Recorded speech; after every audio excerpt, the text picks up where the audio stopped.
जब भी सावन का महीना आता है तो बारिश मुझसे खुद ही पूछ लेती है, चेतना खीर पूड़ा बनाया? ये एक बहुत ही सिंपल सी ट्रेडिशनल पंजाबी डिश है जो आप घर पे आसानी से बना सकते हैं। तो मिलकर बनाएं। सबसे पहले गुड़ को काट लेना है इस तरह से छोटे छोटे पीसेस में। अगर गुड़ प्योर है तो इतनी आसानी से नहीं कटेगा, थोड़ा हार्ड होगा। गुड़ नहीं है तो आप शक्कर या चीनी ले सकते हो, वैसे ये रेसिपी गुड़ के साथ बनती है। फिर इसके अंदर डालना है पानी और गुड़ को सॉफ्ट होने के लिए पानी में मिक्स होने के लिए रख देना है कुछ देर के लिए। इस तरह मिक्स करना है और फिर इस पर लगा देना है एक ढक्कन। अब खीर के लिए दूध उबाला जाए। मैं यहाँ फुल क्रीम मिल्क ले रही हूँ, जो रेड वाले पैकेट्स होते हैं। अब खीर के लिए चावल धोकर भिगो लेने हैं। मैं ये वाले छोटे चावल लेती हूँ। कुकिंग टाइम को कम करने के लिए मैं हेल्प ले रही हूँ प्रेशर कुकर की। चावल और पानी साथ में मैंने डाल दिया है प्रेशर कुकर के अंदर, और इसके अंदर ही मैं डाल रही हूँ 3 से 4 हरी वाली इलायची, जो छोटी इलायची होती है ना वो। अब तो पंजाब में भी बहुत कम लोग हैं जो घर पर खीर पूड़ा बनाते हैं। बाजार से खरीद कर लेके आना बहुत इजी लगता है ना। अब जब तक दूध उबल रहा है और चावल प्रेशर कुक हो रहे हैं तो मैंने ले लिया है रिस्क, क्योंकि वहाँ पीछे सौंफ है। मुझे पूड़े में ताज़ी सौंफ डालनी है क्योंकि ताज़ी सौंफ का फ्लेवर ही कुछ और है। तो गार्डन से मैंने सौंफ हार्वेस्ट की और चावल हो गए रेडी। क्योंकि हम यहाँ कोई पुलाव या बिरयानी नहीं बना रहे हैं, चावल अगर ओवर कुक हो जाएंगे, थोड़े मशी हो जाएंगे तो अच्छी बात ही है, बस नीचे ना लगे। ये देखो, जब दूध ऑलमोस्ट बॉयल हो गया था तो मैंने फ्लेम थोड़ी देर के लिए बंद कर दिया ताकि ये बाहर ना आ जाए, और पके हुए चावल डाल दिए दूध के अंदर। सावन के महीने में खीर और पूड़ा साथ में सिर्फ इसलिए नहीं खाया जाता कि खाने में बहुत टेस्टी लगता है, लेकिन वो समृद्धि, खुशहाली और मॉनसून का मज़ा दिखाता है। अब मैंने खीर में डाली है चीनी। पुराने टाइम्स से ही हमारे कल्चर में, ट्रेडिशंस में खीर बनाने के लिए लोकल चावल यूज़ होते थे और पूड़ा बनाने के लिए आटा, गुड़ और सौंफ। बिल्कुल सिंपल, घर में आसानी से मिलने वाले इंग्रेडिएंट्स। तो खीर पूड़ा ये जो डिश है ये हमारी खेती और फेस्टिवल की स्पिरिट को अच्छे से दर्शाती है।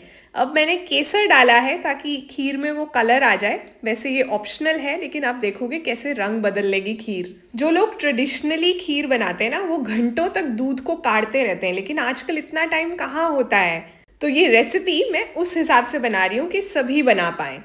अभी मैं भिगोए हुए काजू और बादाम को काट रही हूँ। आप किशमिश भी डाल सकते हो, क्योंकि मेरा बेटा किशमिश नहीं खाता है तो इसलिए मैं किशमिश खीर में नहीं डाल रही हूँ। अब कुकिंग टाइम को और कम करने के लिए एक सीक्रेट इंग्रेडिएंट है ये राइस फ्लावर, यानी चावल का आटा। जैसे कॉर्नफ्लावर जो है वो थिक कर देता है ना ग्रेवीज को, वैसे खीर को थिक करना है जल्दी से तो थोड़ा राइस फ्लावर डाल लो। इसका टेस्ट भी बहुत अच्छा ही आता है। ठंडे दूध में अच्छे से मिक्स करना है इसे, और फिर इसे खीर में डाल देना है और अच्छे से स्टर करना है। अब हो सकता है वो जो खीर बनाने वाले एक्सपर्ट्स और पुराने लोग उठकर कहेंगे कि ए अपने आप पंजाबी कहती है, इंज खीर बनाई दी है। इस बारे में और बात करते हैं। पहले ये राइस पाउडर वाले मिक्सचर को खीर में डाल दो और फिर थोड़ा वेट करो। मैंने सोचा कि उतनी देर मैं शाम को रिलीज़ होने वाली वीडियो की एडिटिंग कर लूँ। खीर को बीच बीच में चेक ज़रूर करना, इस तरह से चलाते रहना, नहीं तो नीचे लग जाएगी। देख रहे हो, केसर से खीर का रंग चेंज हो रहा है। अब मैंने डाल दिया है इसमें काटा हुआ ड्राई फ्रूट। खीर गाढ़ी होनी शुरू हो गई है। अब टाइम आ गया है कि पूड़ा भी बना लिया जाए।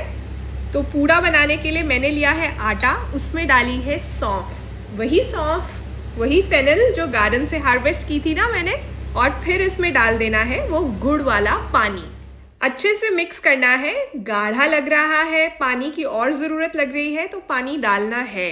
हाँ, तो वो जो मैं गलतियाँ निकालने वाली बात कर रही थी, आपने एक चीज़ नोटिस की है, ज़्यादातर हमारे अपने ही होते हैं जो हमें बहुत ज़्यादा क्रिटिसाइज़ करते हैं, डीमोटिवेट करते हैं। होता है ना कुछ ऐसे रिश्तेदार जिनसे हमारी कोशिश हजम नहीं हो रही। वो लाइंस भी है ना, आई थिंक गुलजार साहब ने लिखी हैं, बहुत दिनों से कोई नया जख्म नहीं मिला, ज़रा पता तो करो ये अपने है कहाँ। होता है ना। तो अब खीर देख लो, बहुत बढ़िया से गाढ़ी हो गई है, कलर भी आ गया है। अब पूड़े का प्रोसेस थोड़ा ध्यान से देखना। ये देखो, कंसिस्टेंसी ये होनी चाहिए मिक्सचर की। डोसे वाला जो तवा है मैं उस पर बना रही हूँ। आप नॉन स्टिक या जो भी यूज़ करते हो ना नॉर्मली चिल्ला डोसा बनाने के लिए, उस पर बनाना। और इस तरह से थोड़ा सा स्प्रेड करना है, बहुत पतला नहीं करना। और उसे पहले एक साइड पर अच्छे से पकने देना है। ये देखो इस तरह से पक जाएगा। थोड़ा सा घी भी डालो, थोड़ा ज़्यादा घी भी डाल सकते हो, बाज़ार में तो बहुत ज़्यादा घी डाला होता है उन्होंने। और फिर ऐसे छुड़ा लो, क्योंकि इसमें गुड़ है, मीठा है, तो ये थोड़ा चिपकेगा पर छूट जाएगा आसानी से।